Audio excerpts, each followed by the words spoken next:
안녕하세요. 반갑습니다. 김유라입니다. 오늘은 정말 학부모들이라면 꼭 읽어봐야 될 책, 2023년도에 대한민국에서 가장 유명한 자녀교육 강사가 쓴 책을 가져왔습니다. 제가 이 책을 읽고 너무너무 좋아서 정승희 선생님 강의를 찾아갔었는데요. 이렇게 직접 강연장에 찾아가서 제가 이제 강의를 들었고 너무 좋은 거예요. 남편 보고 빨리 와라. 자기도 들어라. 남편도 듣게 했고요. 심지어는 우리 아이들도 제가 학교가 중요한 게 아니다. 선생님 강의를 들어야 된다. 해서 아이들 학교 현장 체험 학습 쓰고 강의를 듣게 했을 정도로 제가 정승희 선생님 너무 좋아하는데요. EBS 그다음에 강남 인강에서 영어 수업을 진행하시는 수능 영어 진행하시는 선생님이시고 오랫동안 특목고에서 영어를 가르치신 또 선생님이십니다. 지금은 퇴사를 하셨고요. 퇴사하신 덕분에 많은 어머니들이 강의를 들을 수 있게 됐어요. 왜 사교육을 줄여야 되는지 우리 함께 이 책을 읽어보도록 하겠습니다. 한 달에 학원 수강으로 2과목 공부시키면 60만 원 정도의 비용이 든다고 해요. 매월 60만 원을 12년간 지출하면 원금만 8,600만 원 정도가 됩니다.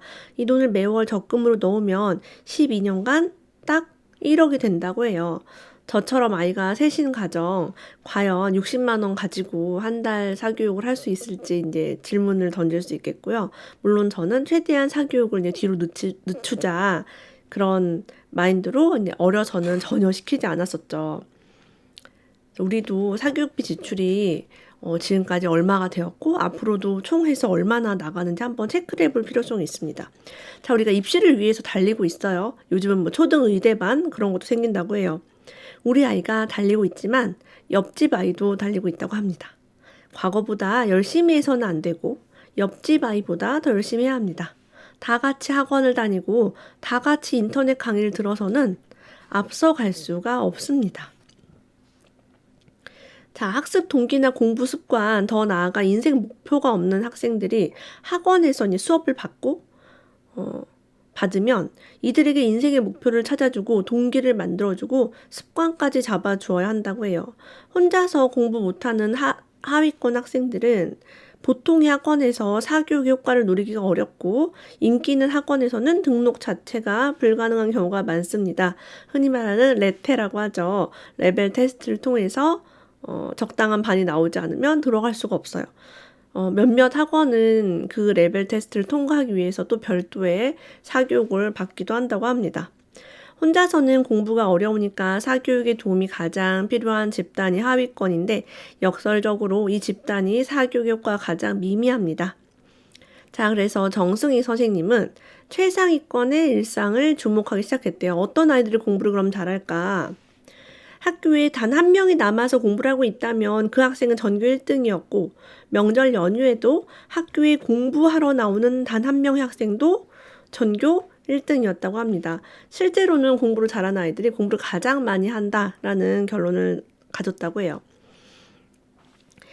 요즘 관리를 해주는 그런 학원이 또 유행을 한다고 해요.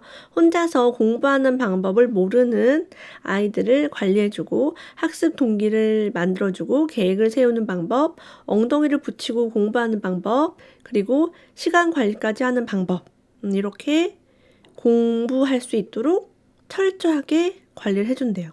근데 이렇게 해도 이 아이가 혼자서 공부 못하는 아이가 학원에서 관리를 아무리 해줘도 최상위권을 하기가 어렵다라고 얘기합니다. 우리 어른들도 사실은 운동하기가 어려우니까 PT 선생님을 붙여서 이제 돈을 주고 고용을 해요. 근데 혼자서 운동하기 싫어하는 사람이 막 울룩불룩한 근육을 만들 수 있을까? 라고 했을 때는 아니다라고 이야기를 하고 있어요. 자, 우리가 사교육을 줄여야 하는 많은 이유 중에 하나 중에 공부 정서가 있죠. 공부 정서란 공부에 관한 정서적 경험의 반복으로 인해 쌓인 공부를 떠올릴 때 느껴지는 고착된 정서 상태를 말합니다. 쉽게 말해 공부를 떠올렸을 때 어떤 마음이 드느냐라고 해요. 우리가 어려서부터 공부 잔소리를 많이 듣거나 숙제 때문에 혼나거나 하면 이 감정이 좋아질 수 없다고 합니다. 특히 초등학교 때 공부 감정이 안 좋아지면 중학교 되고 사춘기가 되면 부모님의 명령과 지시가 더 이상 통하지 않는다고 해요. 초등학교 때는 흥미가 있는 그런 교육 목표를 가지고 공부 정서를 신경을 써달라고 이야기를 하고 있습니다. 자, 이분이 선생님으로서 아이들한테 성적이 낮다고 기죽지 마라. 인생은 성적순이 아니다. 라고 아무리 얘기를 해도 낮은 성적에 웃음을 보이는 아이들이 없었다고 해요. 아이들은 성적 때문에 슬퍼한대요. 성적 때문에 자신의 자존감을 깎아내린다고 합니다. 성적이 낮은데 예쁘게 꾸미고 다녀도 되는지, 성적이 낮은데 반장을 해도 되는지, 성적이 안 나오는데 연애를 해도 괜찮은 건지를 고민합니다. 그래서 우리 엄마들 중에 그런 분들 많으세요. 공부 못해도 괜찮아. 공부가 전부가 아니야. 요즘은 사실 뭐 대학 나온다고 뭐 취업이 되고 돈을 많이 벌고 이런 것도 아니죠. 그렇다고 아이들한테 공부 못해도 괜찮아라고 하면 아이는 공부 못해도 난 정말 괜찮은지, 이건 또 사람마다 다를 수 있어요. 기분이 안 좋겠죠, 아무래도. 어떤 어머니, 교육대기자 TV에 나오신 세 자매를 모두 하버드에 보낸 어머니, 저도 이 인터뷰를 보았습니다. 온라인으로 진행된 인터뷰였고 미국 사시니까. 자, 이분이 세 딸을 하버드에 보내고서 우리 집에는 어떤 게 있었길래 이 아이들이 다 하버드를 들어갔지? 라고 생각을 해보니까 규칙이 있었다고 합니다. 내가 아이들에게 정확한 규칙을 세워서 남들이 보면 엄하다고 할 정도로 훈육을 했구나. 우리 집은 아이들이 고3이 될 때까지 스마트폰을 사주지 않았구나. 이분이 사실은 그 노하우로 스마트폰이 없었던 것이라고 이야기를 했고요. 실제 이 따님이 그 자기소개서가 거기에다가 자기는 스마트폰이 없었고 대신에 남들이 그 스마트폰을 할 시간에 하는 것들을 아껴서 이러한 활동을 했다라고 적은 것이 합격의 요인이었다고 이야기를 하는 것을 저도 이제 영상에서 봤습니다. 자, 그래서 스마트폰을 안 쓰는 것이 공부를 잘하는데 도움이 된다라고 목을 놓아 이야기를 하고 계시고요. 자, 부모 마인드. 어떤 걸 갖춰야 되는지 많이 써 있는데 그 중에 하나 가져와 봤어요. 널 조건 없이 사랑한다. 우리 정승희 선생님은 모범생이었고 그랬는데도 시험 성적이 나오는 날이면 집에 가고 싶지 않았대요. 만족스럽지 않은 성적표를 부모님께 보여드렸을 때 부모님께서 괜찮다고 해주셔서 눈물이 핑 돌았던 기억도 난다고 합니다. 누나랑 본인이 공부를 잘하셨는데 부모님은 한 번 더 공부해라 라고 하신 적이 없다고 해요. 그렇게 해서 조건 없이 사랑하는 이 마음 너무 이제 좋았다고 고백을 하고 있어요. 자, 그러면 어떤 환경에서 공부를 잘하는 아이가 나올까요? 공부를 하거나 독서를 하는 부모는요, TV를 보거나 스마트폰을 저녁 내내 하는 부모보다 훨씬 더 아이의 공부 동기를 이끌어낼 수 있다고 합니다. 그리고 다 같이 독서하고 공부하는 환경이면 공부는 수월하게 할 수 있다고 해요. 제가 좋아하는 입시는 엄마가 90%의 저자이신 사토 요코님도 거실에서 온 가족이 모여서 공부를 했다고 하죠. 아이가 집에 왔는데 부모님은 거실에서 대형 TV로 재밌는 예능을 보고 있다면 아이도 당연히 옆에서 같이 보고 싶겠죠. 자, 부모가 꼭 해야 될 것 여러 가지 중에 또 이 책에 하나 제가 가져왔습니다. 아이 말을 끝까지 들어주기. 자, 공부 잘하는 아이들 특징을 살펴봤대요. 이분이 특목고에 이제 오래 계셨기 때문에 이렇게 막 물어봤나 봐요. 그런 아이들 물어봤대요. 저는 상위권 아이들에게 수시로 물어봅니다.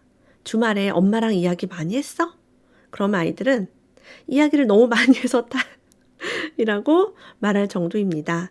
아이가 학교 생활을 잘 해나갈 수밖에 없습니다. 공부를 한다는 건 쉬운 일은 아니죠. 근데 부모님과 좋은 관계로 대화를 한다면 그 힘든 것을 좀 쉽게 이겨낼 수 있지 않을까라고 생각을 합니다. 100%는 아닐 거예요. 네, 분명히 부모님과 사이가 나쁘면서도 공부를 잘하는 케이스는 이제 종종 봤죠.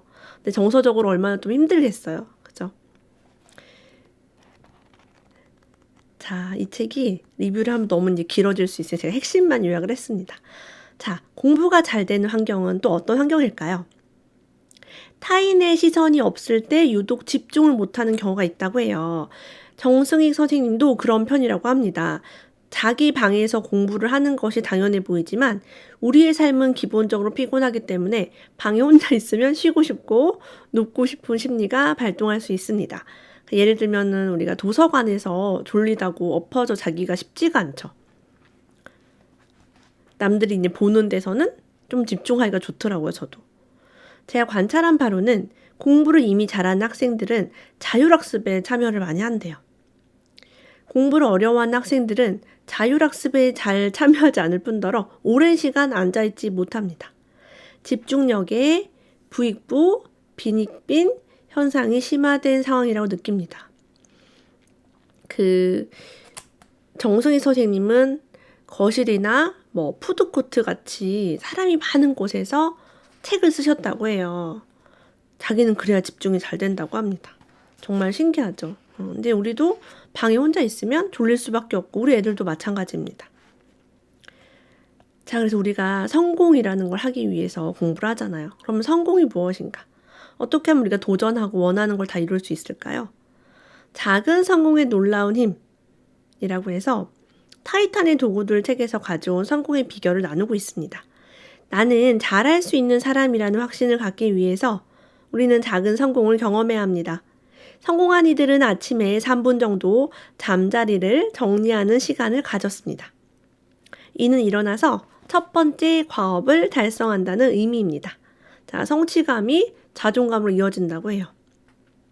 성공한 이들은 자신이 통제할 수 있는 일을 찾아서 한다고 합니다. 하루를 작은 성공과 함께 시작하려는 시도입니다.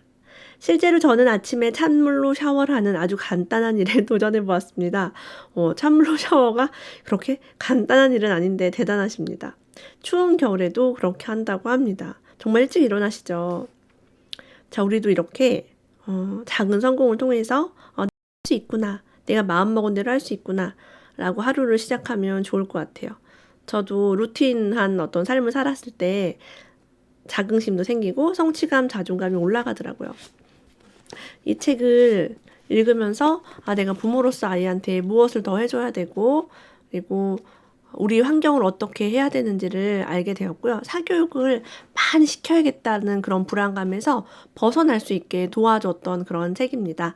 오늘도 함께해 주신 여러분 감사합니다. 다음에 또 만나요.